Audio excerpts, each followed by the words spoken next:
सालों के बाद ऐसी एक फ़ज़ा लग रही है कि जिसमें पाकिस्तान और बांग्लादेश करीब होते दिखाई दे रहे हैं। और फिर हमने देखा कि जो फ़ॉरेन ऑफिस के जो रिप्रेजेंटेटिव्स हैं उनकी जो मुलाकात हुई उसमें बांग्लादेश की जानिब से भी कुछ डिमांड्स रखी गई, ऐसी इतलात आई। पाकिस्तान ने भी जो वार्मथ का मुजाहिरा किया है। ये एक बड़ा अहम टॉपिक है, क्या कुछ हो सकता है और इस वक्त जो इंटरिम सेटअप है क्या वो कर भी सकता है ये हालात, और अगर कोई फैसले करता है तो वो मुस्तकबिल में किस तरह से मुस्तकबिल की गवर्नमेंट्स की जानिब से लिए जाएंगे। तो ये आज इस टॉपिक पे हमने बात की। यकीनन ये बहुत इंपॉर्टेंट टॉपिक है और तकरीबन 15 साल बाद ये जो मुलाकात हुई, हमने देखा कि दोनों तरफ के जो आला सफारती अहदेदार हैं ना वो मिले और उन्होंने यकीनन बहुत सारे अमूर के ऊपर गुफ्तगू की। बांग्लादेश की जानिब से भी एक वर्जन सामने आया, उनके मीडिया के ऊपर भी, पाकिस्तान के जो नुमाइंदे हैं वो भी, लेकिन उसका लुब्बे लुबाब यही है कि दोनों अतराफ़ जो हैं वो चाहती हैं कि ताल्लुकात को मज़ीद जो उसको आगे भी बढ़ाया जाए, उसको मजबूत भी किया जाए और जो माजी की तलखियाँ हैं अब उनको उनका बंदोबस्त किया जाए, यानी कि उनको किसी न किसी तरह से बस अब ख़त्म किया जाए। उसके ऊपर जो दोनों तरफ के मौक़िफ़ हैं उसको बैठ के सुना जाए और उसके कोई हल ऐसा निकाला जाए कि आइंदा किसी भी जो मोड़ के ऊपर इस वजह से फिर दोनों के दरमियान जो ताल्लुकात है वो कशीदा ना होने पाए। ये बहुत इंपॉर्टेंट है कि 15 साल बाद जो है वो ये ताल्लुकात जो है वो बहाल भी हुए हैं। और अब इस माह के आखिर में पाकिस्तान का जो एक और वफ्द है वज़ीर ख़ारजा और जो नायब वज़ीर आज़म, उनकी निगरानी में या उनकी सरबराही में वो बांग्लादेश का रुख करेगा। तो ये बहुत इंपॉर्टेंट और तारीख़ी मौका होगा। बिल्कुल, और इसी पे बात करेंगे। साबिक सिफारतखार सैयद शरफुद्दीन साहब ने हमें ज्वाइन कर लिया है। अस्सलाम वालेकुम, बहुत शुक्रिया आपके वक्त का। आपसे बेहतर इन मामलात को कौन समझ सकता है, कौन इसका जायज़ा ले सकता है? आपको लगता है क्या वाकई ही अभी जो डेवलपमेंट्स हुई हैं, माजी के जो चैप्टर्स हैं, माजी के जो किस्से हैं, उनको भुलाकर आगे बढ़ने का वक्त आ चुका है? दोनों मुमालिक की जो हुकूमतें हैं क्या वो इसके लिए तैयार हैं? जी, वालेकुम सलाम। बहुत बहुत शुक्रिया आपने मुझे इस अहम टॉपिक के ऊपर गुफ्तगू करने के लिए आज दावत दी। ये जो आपने टॉपिक चुना है ये बहुत अहम है इस लिहाज से कि पिछले कई सालों में इस पर पाकिस्तान में भी बात होती रही है और बांग्लादेश में भी बात होती रही है।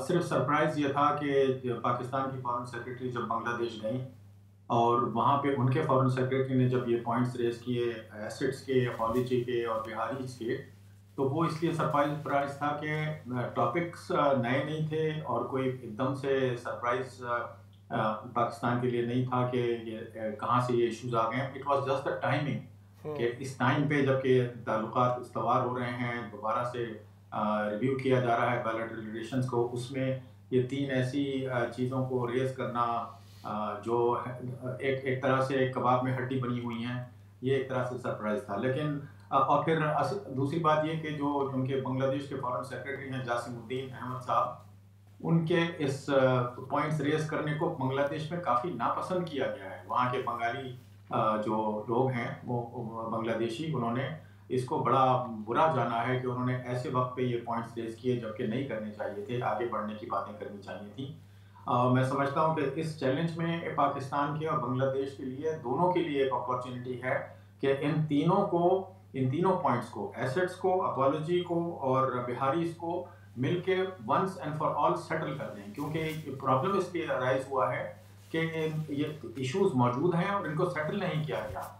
और ये कोई नई बात नहीं है। अवामी लीग की हुकूमत के दौरान और अवामी लीग के नॉन अवामी लीग के हुकूमत के दौरान में जब BNP पावर में थी, जब भी ये मसाइल रेज हुए और इन मसाइल पर पर्दा डालने की कोशिश की, क्योंकि बांग्लादेश एक तरह से अग्रेसिव पार्टी अपने आप को शो करता है। वो समझता है कि उसको एसेट्स मिलने चाहिए, अपॉलजीज को होनी चाहिए, बिहारीज वापस जाने चाहिए। लेकिन पाकिस्तान ने कभी उनको इनकरेज नहीं किया कि आओ बैठ के इसको सेटल कर लें, और सेटल इस तरह से कर लें कि नॉट दैट के एसेट्स की डिवीजन के लिए पाकिस्तान गिव अप कर दे कि हाँ आप ले लें एसेट्स, या अपॉलजी आप ले लें हमसे, या बिहारीज हम वापस ले लेते हैं आपसे। इसको बाकायदा दोनों साइड्स में बैठ के डिस्कस करना चाहिए। मैं आपको वन बाय वन, अगर आप वक्त दें, मौका दें, तो मैं आपको वन बाय वन इसको थ्रेड बेयर करके आपको दे सकता हूँ इसकी एनालिसिस। एसेट्स जो हैं, एसेट्स का मामला इस डिमांड पर बांग्लादेश की रेज होता है कि at the time of Bangladesh independence 1971 में 56% of the population of Pakistan was Bengalis, जो आज का बांग्लादेश है। और लाजिम बात है वो मेजॉरिटी में थे। तो उनका ये कहना है कि एसेट्स जो यूनाइटेड पाकिस्तान के एसेट्स थी उसका 56% बांग्लादेश की हुकूमत को मिलना चाहिए था। ये तो उन्होंने डिमांड कर दी, लेकिन पाकिस्तान ने कभी पब्लिकली उनको ये बताने की कोशिश नहीं की कि ये जो पाकिस्तान और बांग्लादेश की सेपरेशन हुई, it was not like a divorce कि जिसमें आप बैठ के सेटल करते हैं कि जी किसको कितना पैसा मिलेगा, आपको महर की रकम वापस मिलेगी या ये मिलेगी, जो आपके गिफ्ट्स हैं आपको वापस मिलेंगे। This was a war of national liberation on the part of the Bengalis and this was a legitimate defense of the national integrity and sovereignty of Pakistan on the part of the West Pakistanis। तो ये तो बाकायदा एक लड़ाई हुई जिसको एक तीसरे कंट्री ने मुदाखलत करके बजाय इसके कि उसको हल करवाता उसको और हवा दी और उसको सेपरेट करवा दिया। तो चूंकि ये इसका separation of East Pakistan from the Pakistan point of view and independence of Bangladesh from the Bangladesh point of view was not as a result of negotiations, जिस तरह से चेक और स्लोवाकिया ने निगोशिएट करके अपने आप को अलग मालिक बनाया, इसलिए इसमें एसेट्स का सवाल पैदा नहीं होता है। क्योंकि ये एक लड़ाई लड़के जंग लड़ी गई जिसके अंदर दोनों तरफ से दोनों के पॉइंट ऑफ व्यू डिफाइड थी।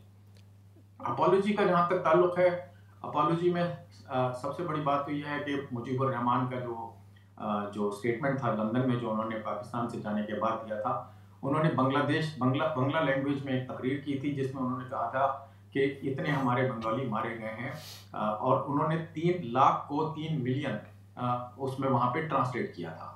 तो 3 लाख मुजीबुर रहमान की स्टेटमेंट थी, लेकिन उसको इंटरप्रेट किया गया 3 मिलियन, और 3 मिलियन फिर वो बांग्लादेश की तारीख का हिस्सा बन गया, जो पाकिस्तान ने कई दफ़ा चैलेंज किया है। और 3 मिलियन तो इतने लोग होते हैं कि वो आप छुपा भी नहीं सकते। लेकिन चलिए वो तो खैर तादाद के ऊपर है, लेकिन अपॉलॉजी के अंदर अपॉलॉजी उस वक्त ड्यू होती है कि अगर बांग्लादेश के जो मुफ्ती बहीनी के लोग थे, अगर उन्होंने उन बिहारियों को और जमात इस्लामी के लोगों को, वहाँ पे जो वेस्ट पाकिस्तानी मौजूद थे जिनको नॉन बंगाली होने की वजह से मारा गया था, जो मारे गए थे, अगर उनकी तरफ से कोई रिएक्शन ना होता तो फिर तो आप कहते कि it was a totally peaceful population, जिसके ऊपर सिर्फ वेस्ट पाकिस्तानी आर्मी ने और वेस्ट पाकिस्तान के अथॉरिटीज़ ने जुल्म किया और उन्होंने जवाब में कुछ नहीं किया। अगर आप तारीख देखें तो उन्होंने भी उतना ही निहत्ते वेस्ट पाकिस्तानी के ऊपर जुल्म किया जिस तरह से वो कहते हैं कि हमारे ऊपर जुल्म हुआ। तो अगर अपॉलॉजी की बात होती है तो दोनों तरफ से होनी चाहिए कि वो फिर आगे बढ़ें और कहें कि हमें बड़ा अफसोस है कि हमने मगरबी पाकिस्तान के बाशिंदों को जो बंगाली नहीं थे, हमारे लोगों ने भी उनको मारा और आपने भी उसके जवाब में जो रिटेलिएशन की, तो हम दोनों एक दूसरे को माफ़ करते हैं और एक दूसरे से अपॉलॉजी करते हैं। लेकिन बांग्लादेश अपनी अपॉलॉजी की बात नहीं करता और सिर्फ पाकिस्तान की अपॉलॉजी की बात करता है, और वो भी इस कॉन्टेक्स्ट में करता है कि चूंकि आपने 3 मिलियन लोग हमारे मारे, तो ये अगेन इसको इस इशू को बाकायदा डिस्कस करके it should be settled. Unfortunately Pakistan के कुछ दानिश्वर ऐसे हैं और जो अपने आप को दानिश्वर समझते हैं, मैं तो मेरी कुछ और ओपिनियन है उनके बारे में और मैं इस प्रोग्राम में उनके नाम नहीं लेना चाहता, लेकिन अगर आप थोड़ी सी रिसर्च करें तो आपको नाम आसानी से मिल जाएंगे। वो उन्होंने ये एक राग अलापा हुआ है जो आपको सोशल मीडिया में नज़र आएगा। वो पाकिस्तानी जर्नलिस्ट हैं, कुछ पाकिस्तानी पॉलिटिशियंस हैं और कुछ रिटायर्ड बेचारे जो कुछ नहीं करते हैं, बस वो सारा दिन सोशल मीडिया पे अपना दिन गुजारते हैं। उन लोगों का ये कहना है कि पाकिस्तान को अपोलोजाइज कर लेना चाहिए। तो वो ये गलती कर रहे हैं क्योंकि वो उनको डीप एनालिसिस नहीं है। वो समझते हैं कि अगर एक अपॉलॉजी हम कर लेंगे तो बात ख़त्म हो जाएगी। बात ख़त्म नहीं होगी। ये मुशर्रफ साहब के ज़माने में भी ये बात काफ़ी तय हुई, क्योंकि अपॉलॉजी का नेक्स्ट लॉजिकल कंक्लूजन ये होता है कि ठीक है, अगर आप माफ़ी मांग रहे हैं तो फिर मुफ्त की तो माफ़ी नहीं होती है ना, फिर आप खून बहा भी अदा करें। फिर उसके बाद एक दूसरा इशू शुरू हो जाएगा कि जी ठीक है, आपने माफ़ी मांगी, आपने इकरार किया और अब आप जो है वो इतने सारे लोगों को चूँकि आपने मारा तो अब आप उनके लवाहिकीन को उसका मुआवजा भी दें। तो इसलिए ये एक ऐसी लामुतनाही इनकंक्लूसिव किस्म की एक डिमांड है जो कि वो करते रहते हैं और पाकिस्तान उसको चाहिए कि उसका पूरा भरपूर जवाब दे, उस मामले को सेटल करे। तीसरा इशू जो उनका है बिहारीज का, बस ये लास्ट पॉइंट है इसमें जरूर कि बिहारीज को कई मौके दिए गए कि आप पाकिस्तान चले जाएं। अगरचे कि पाकिस्तान हुकूमत ने कभी उनको फुल पाकिस्तान आने की ओपन दावत नहीं दी, लेकिन बांग्लादेश की हुकूमत ने उन बिहारियों को कहा कि आप हमारे पासपोर्ट ले लें और आप बांग्लादेशी नेशनल्स बन जाएं, आप छोड़ें उस पाकिस्तान को जिस पाकिस्तान के लिए आपने कुर्बानियाँ दी हैं, जिसका झंडा आप अपने घरों पर और अपने रेफ्यूजी कैंप्स में लगाते रहे हैं, लेकिन उन बिहारियों ने रिफ्यूज़ कर दिया था उस वक्त पासपोर्ट्स लेने से बांग्लादेशी और नेशनल बनने से। ये बात है तकरीबन 1980s की। फिर उसके बाद वो पूरी जनरेशन ख़त्म हो गई। उसके बाद वो जो उनके बच्चे जब बड़े हुए, कितने साल गुजर गए, अब तो वो हर तरह से एक तरह से बंगाली हैं।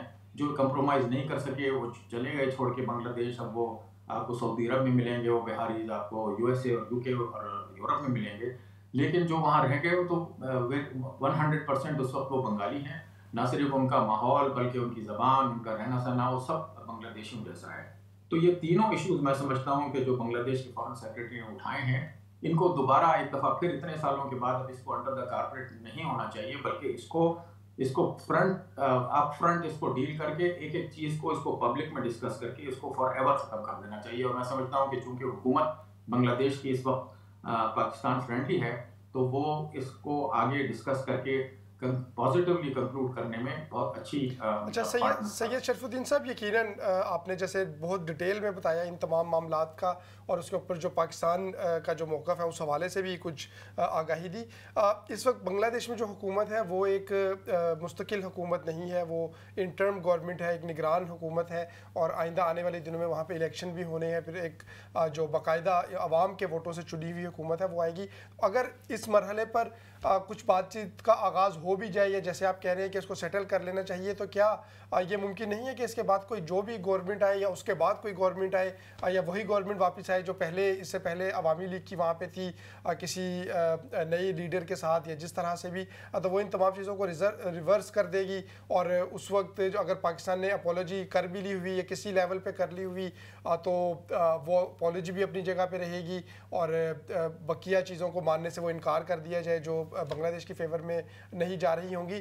तो एक निगरान हुकूमत के पास कितना वज़न होगा इन तमाम चीज़ों को पाकिस्तान के साथ सेटल करने के हवाले से?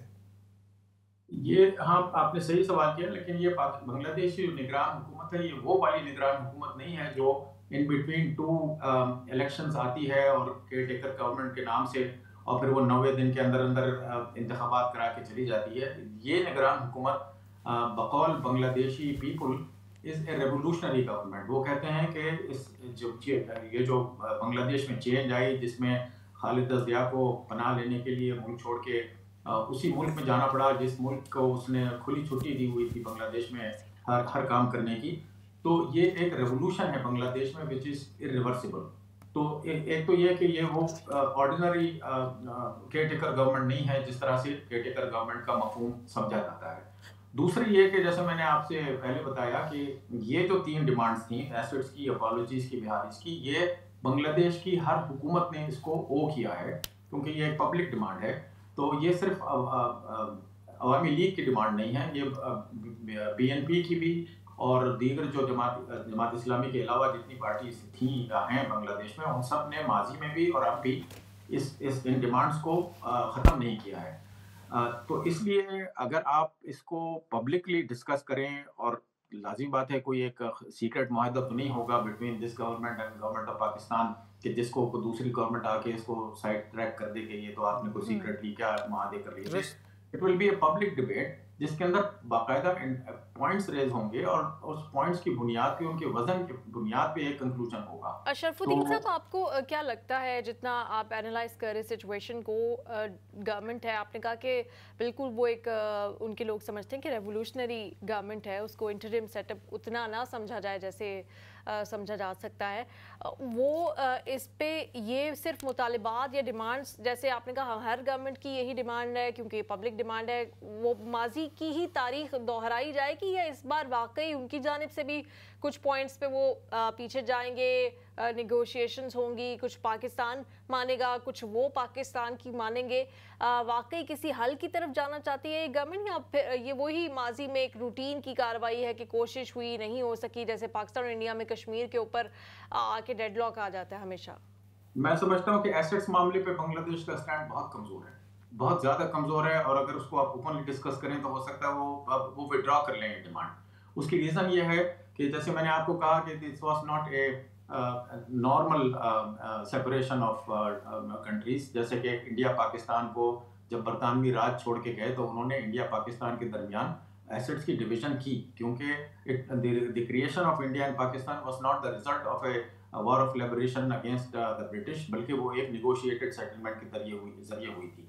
तो इसलिए एक तो पॉइंट ये है कि वो एसेट्स का क्वेश्चन ही पैदा नहीं होता है, क्योंकि ये it was not the kind of separation जिस तरह से इंडिया पाकिस्तान की सेपरेशन की क्रिएशन हुई अंडर द ब्रिटिश राज। दूसरी बात यह कि सबसे बड़ा बांग्लादेश का पोल उस वक्त खुल जाएगा जब बांग्लादेश को ये समझ आएगी कि, और बल्कि ये हकीकत भी है कि अगर आप देखें तो बांग्लादेश की जो डिमांड थी, जिसमें मुजीब के 6 पॉइंट्स थे, उसकी जो बुनियाद थी वो ये थी कि बांग्लादेश इकोनॉमिकली बेगर हो गया है। हालांकि वो सोनार बंगला है, उस पटसन का जो सोना और जो पाकिस्तान वहाँ से रिसोर्सेज से कमा के जो वेस्ट पाकिस्तान पे लगा रहा था और बांग्लादेश को पुअर कर रहा था, तो उनका ये कहना था कि जी अगर आप हमको आज़ाद कर देंगे तो हम तो पता नहीं ज़मीन से आसमान पे चले जाएंगे। लेकिन जब उन्होंने आज़ादी ली तो उनको पता चला कि ये तो सिर्फ सियासी नारे थे जो उनके इंटेलेक्चुअल्स ने उनको ढाका यूनिवर्सिटी से और बाहर से पढ़ के जो आए थे, जो बांग्लादेशी नेशनलिस्ट थे, उन्होंने ये बना के दिए थे, जिसमें उन्होंने ये सोनार बंगला का नारा उनको दिया और ये बताया कि जी Pakistan is exploiting the resources of Bangladesh. लेकिन जब बाकायदा उनको आज़ादी मिली तो उनको पता चला यहाँ तो कुछ भी नहीं है, ये सर्वाइव कैसे करेगा कंट्री। तो फिर उन्होंने ये एसेट्स की बोगी निकाली कि भाई कुछ तो पाकिस्तान से मांगो, क्योंकि हमारे पास तो कुछ है ही नहीं। और चूंकि पाकिस्तान ने फिर वही उनको जवाब दिया कि कौन से एसेट्स, आपने कौन सी हमसे निगोशिएट करके ये आज़ादी ली है। तो फिर उनको लामहला इंडिया के पास जाना पड़ा और इंडिया ने वही काम किया जो बनिया करता है, वो ये कि उसने उनको लोन दिया और उसके बाद सूद इतना चढ़ा दिया कि फिर वो उसके मकरूज हो गए और आज तक जो है वो उसका कर्जा भुगता रहे हैं। तो अगर एसेट्स की वो बात करते हैं तो उनका पोल खुल जाएगा कि बांग्लादेश वाज नॉट सोनार। अच्छा, ये तो यकीनन बुनियादी मामलात हैं और किसी ना किसी स्टेज पर भी इनको हल हो जाना चाहिए।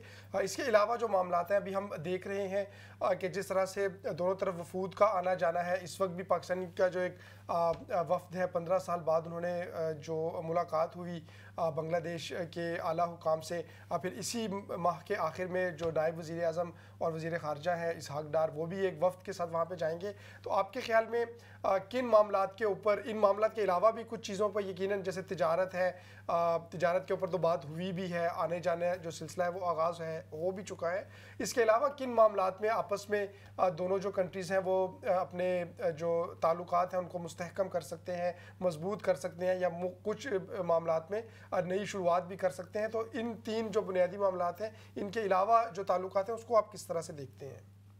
देखिए, बहुत कुछ पाकिस्तान और बांग्लादेश के दरमियान ऐसी कम्प्लीमेंटरिटी है जो बांग्लादेश और इंडिया के दरमियान में नहीं है।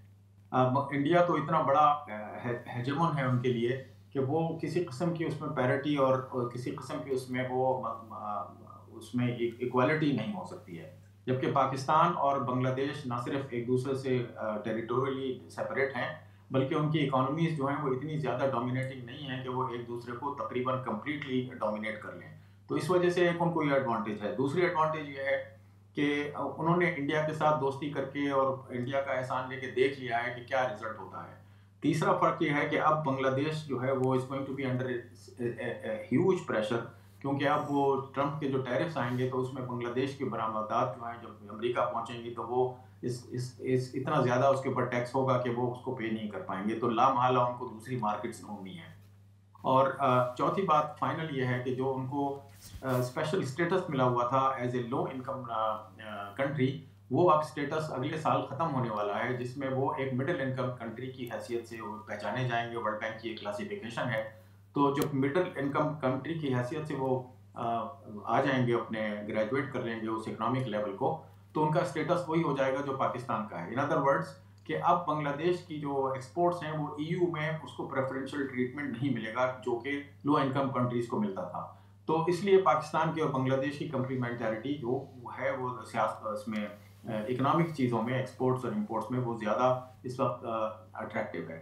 एक और बात देखने की यह है कि अब तक बांग्लादेश ने वो पॉइंट रेज नहीं किया है और मौजूदा हुकूमत ने भी नहीं किया है जो बांग्लादेश को आइडियोलॉजिकली रेस करना चाहिए। वो ये कि जब बांग्लादेश पाकिस्तान से सेपरेट हुआ था 1971 में, तो उनका ये कहना था कि जी हम एक नेशन हैं, बंगाली नेशन, हमारी ज़बान अलग है, भले हमारा मज़हब एक हो, हमारी ज़बान अलग है, कल्चर एक है, हमारे रहने सहने के, खाने पीने के तरीके अलग हैं, तो हम पाकिस्तान की जो कौमियतें हैं जो जिसमें पश्तून और बलोच और सिंधी और पंजाबी हैं उनसे मुख्तलिफ हैं। लेकिन उन्होंने इस काम को अधूरा छोड़ दिया। जब बांग्लादेश बन गया तो ये भूल गए कि 1947 में जब इंडिया और पाकिस्तान की सेपरेशन हुई थी, जब डिवीजन हुई थी, तो लॉर्ड माउंटबेटन ने पंजाब और बांग्लादेश को काट दिया था। जो मुस्लिम मेजॉरिटी, हालांकि अगर देखा जाए तो पार्टीशन का प्रिंसिपल यह था कि हर प्रोविंस में आप मेजॉरिटी देखें और उसको डिसाइड कर लें कि या इंडिया को देना है या पाकिस्तान को देना है। तो majority of united Bengal was Muslim, the majority of united Punjab was also Muslim. लेकिन माउंटबेटन ने, चूंकि वो नेहरू के इन्फ्लुएंस में था और दोस्त था उसका, और ना सिर्फ ये कि माउंटबेटन की जो अहलिया थी उनका नेहरू के साथ एक अफेयर भी चल रहा था, ये तो ओपन सीक्रेट है अब, तो वो बहुत ज़्यादा क्लोज थे माउंटबेटन और नेहरू, और उनके कहने पे बंगाल की डिवीजन हुई, पंजाब की डिवीजन हुई, which went against the interest of Pakistan. तो अब बांग्लादेश को ये उसूलन, अगर उन्होंने कौमियत की बुनियाद पे अगर बांग्लादेश बनाया था, तो ये उनका एक उसूल बनता है कि वो इंडिया से कहें कि the West Bengal should also be part of Bangladesh, क्योंकि वो तो 1947 में अननेचुरली डिवाइड हुआ था। It was already a big Bengali province. तो ये काम उन्होंने अभी नहीं किया, हो सकता है वो बाद में करें, and it's not up to us to suggest to them कि वो क्या करें और क्या ना करें। लेकिन अगर आप उनकी नेशनलिस्ट मूवमेंट को देखें तो I think it is incomplete. सही।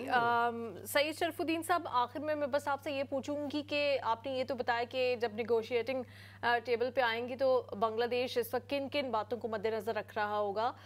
पाकिस्तान क्या कुछ अचीव कर सकता है इस ताल्लुक से, दोस्ती से? ये तो एक पॉइंट है कि एक बरादर इस्लामी मुल्क, उससे रिश्ता मजबूत हो जाएगा, तो विन विन सिचुएशन है। इसके अलावा तिजारत के लिहाज से, सियासी सिफारती लिहाज से क्या कुछ अचीव कर सकता है ये जो दोस्ती परवान चढ़ रही है अब नए सिरे से, इससे? हमें थोड़ा सा पाकिस्तान के फॉरेन ऑफिस को थोड़ा सा इस बात का ध्यान रखना होगा कि ये कोई ऐसी विन एंड लूज रिलेशनशिप नहीं है कि अगर अवामी लीग आती है पावर में तो आप टोटल बांग्लादेश लूज कर जाएंगे, या अगर आप अवामी लीग पावर से बाहर रहती है, कोई और पार्टी आती है, तो आप टोटल बांग्लादेश आपका दोस्त बन जाएगा और आपके गले लग जाएगा। इनको तो पाकिस्तान के फॉरेन ऑफिस को थोड़ा सा ये ख्याल करना होगा कि they should simply look forward to developing a normal bilateral relation with Bangladesh, जो कि एक ऐसी नॉर्मल बायलैटरल रिलेशन हो जिसमें कोई भी पावर अगर पार्टी पावर में आती है, कोई भी पॉलिटिकल पार्टी पावर में आती है, वो अवामी लीग हो, BNP हो, जमात इस्लामी हो, या कोई कोalition हो, तो वो उसके साथ अच्छे ताल्लुकात हों। अब तक ये होता आया है कि इंडिया की ये कोशिश रही है कि जब भी अवामी लीग पावर में आती है वो पाकिस्तान को टोटली आउट करा देता है बांग्लादेश बायलैटरल रिलेशन से, और पूरा उनके ऊपर हावी हो जाता है। उसका फिर नेचुरल एक रिएक्शन ये बनता है कि पाकिस्तान की ये कोशिश होती है कि जब अवामी लीग पावर से बाहर हो जाए तो वो बांग्लादेश को इतना गले लगा ले कि फिर वो एक तरह से टू क्लोज टू कंफर्ट वाली रिलेशनशिप हो जाती है। तो अब पाकिस्तान के फॉरेन ऑफिस को ये थोड़ा सा ख्याल करना होगा कि they should try to reset the relationship in such a way कि इर्रेस्पेक्टिव ऑफ जो भी पार्टी अगले इलेक्शंस में या बाद वाले इलेक्शंस में बांग्लादेश में आए, वो पाकिस्तान के साथ उसी तरह दोस्ताना ताल्लुकात रखे जिस तरह से इस वक्त वाइब्स आ रही हैं बांग्लादेश। सही, बहुत शुक्रिया सैयद शरफुद्दीन साहब। बहुत आपने कम वक्त में ये जो सारी डिमांड्स थी जो कि हम पढ़ रहे थे लेकिन हमें समझ नहीं आ रही थी कि इनका कॉन्टेक्स्ट क्या है, हिस्ट्री क्या है, उस हवाले से आपने हमारी रहनुमाई भी की और हमारे यकीनन जो नाजरीन हैं उनको भी ये जो इस वक्त सिफारती ताल्लुकात इस्तेमाल करने की कोशिश की जा रही होगी, इसका जो एसेंस है वो पता चला होगा। बहुत शुक्रिया आपके वक्त का।